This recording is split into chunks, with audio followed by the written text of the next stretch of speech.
nga bwe twayogedde mu video ewedde nti tugenda kugezaako clarify nga kye bayita enterprise value naye nga tukitunulira from a perspective eya equity value kubanga equity value the enterprise value tugambye nti enterprise value ebeeramu both debt and equity of the business kati twagala tugezeeko okuanalyzinga nga tugezaako clarifyinga kiki kye tuyita equity value from the perspective of debt and equity component nga tutunulira a practical example tugambe eyo ennyumba so kyetugenda okutandikirako njagala ogezeeko okuimagininga situations ssatu ez'ennyumba nti tuyina ennyumba ssatu ng'ennyumba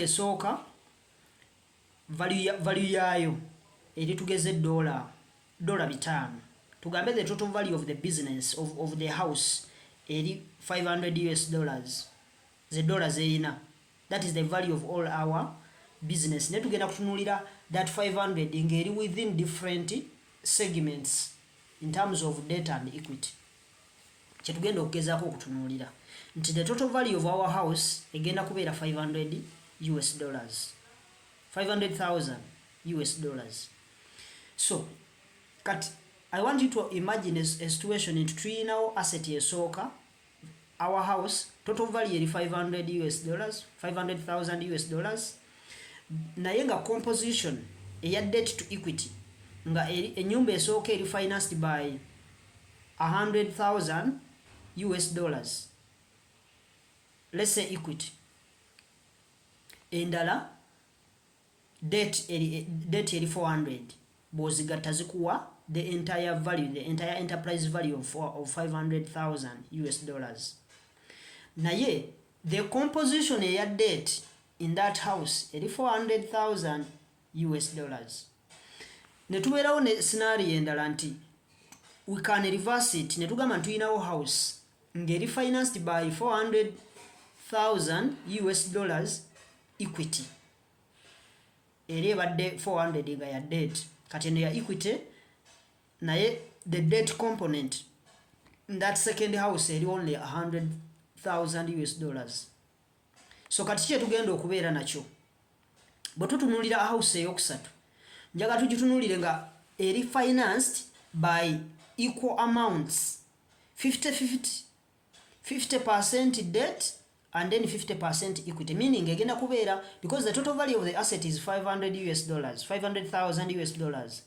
kiba kitegeeza nti 50% ngegenda kubeera finance 50% egenda kubeera $250,000 equity and $250,000 debt ezo nyumba za mirundi esatu nenga zonna zirina enterprise value yemu nenga they are financed differently era their composition ndala nga even the implication naye eri ndalamu so kati njagala tugezeeko okuunderstandinga the tricky part of it nti asset ennyumba eno gye tuyina eri financed by both debt and equity naye its total worth is $500,000 naye funding mix yaffe the financing mix eya business eno yanjawulo nti eno twagambye eyasoose eri financed by $400,000 debt then equity eri on 100 when you sum them up you get $500,000 so chimpactinga kitya its valuation if the funding mix yanjawulo tugenda kubeerawo n'enjawulo mu valuation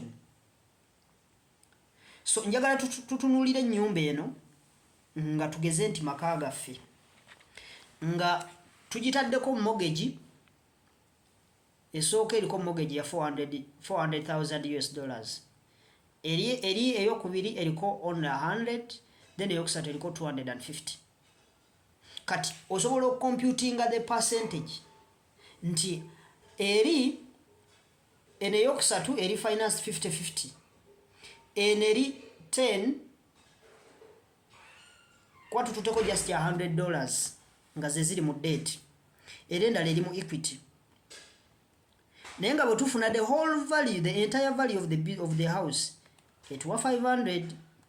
That $500,000 is what we call the enterprise value. Kati omuntu ajja kubuuza singa njagala okumanya what we call the equity value nkola ntya. Singa ennyumba eno tugitunda ne tufuna mu ssente ze tuba tufunyeemu, that is what we call the market value of the house. Kuba ffe tusobola okuba nga tugivaluingamu 500,000 because that's the money we use to finance it. Naye by the time you are selling it, kubanga egenda kuba appreciating in value. Oba egenda kuba most of the times assets eziri ku land zibeera as appreciating in value. They are not depreciating assets. So katujja kujesanga nti even if the value is 500,000 ne tuyinza ogitunda $800,000. So but bw'oba oyagala okumanya equity value ogenda kukwata ogyeko the debt component gye twakozesa okufinancing the asset. Kitegeeza for house 1 tugenda kujjako 800 minus the 400. Tugenda kulimeningako with only 400,000. Even if tuba tukozeemu amagoba ne tuba tugenda kulimeninga with 400,000. Ate bw'ojja wano bwe tujjako the debt component tuba tugenda kusigaza 700 because it is financed by $100,000 debt. Meaning the other one we are going to have $700,000 equity value.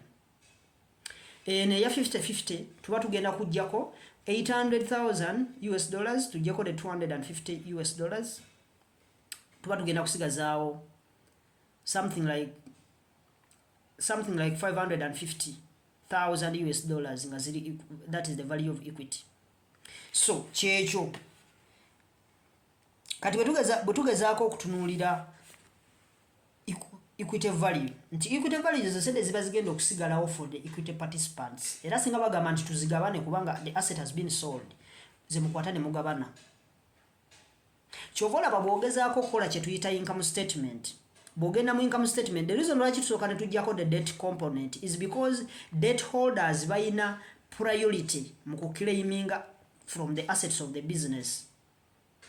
Kibanga bw'onatunulira abakozi, the employees of the organization, nti bayina the highest priority ku assets za business. Nti tosobola kusasula muntu yakuwola sente nga tonasasula bakozi bakola salary kubanga these are the people who generate the money. So you first pay them, then priority eddako genda kupayinga interest. So we find ourselves into operating profits gwe tukoze tujjako what we call the interest because we used the debt money to invest. And since interest is a tax deductible, tusooka ne tujjako interest before we charge tax. Reason nti tax man akuwa interest as an allowable expense because that's the money you borrowed and the people who gave you the money, they are charging you a return on their money. So you have to first clear those guys. Then what remains is what you pay tax on. So that's why for tax purposes we say interest is a tax deductible.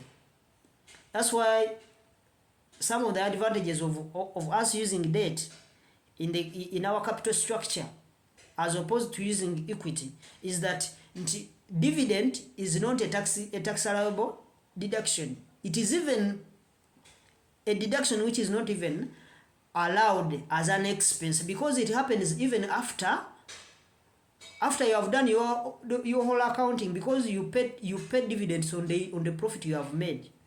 But interest is going to be deducted before you charge tax. So you find yourself having that as an expense, as a benefit. It comes as a benefit for you using debt in your capital structure. So tugenda kweyongerayo nga tugezaako okutunuulira okucalculatinga enterprise value kubanga we've been in the theoretical aspect to understand to calculating tutya equity value.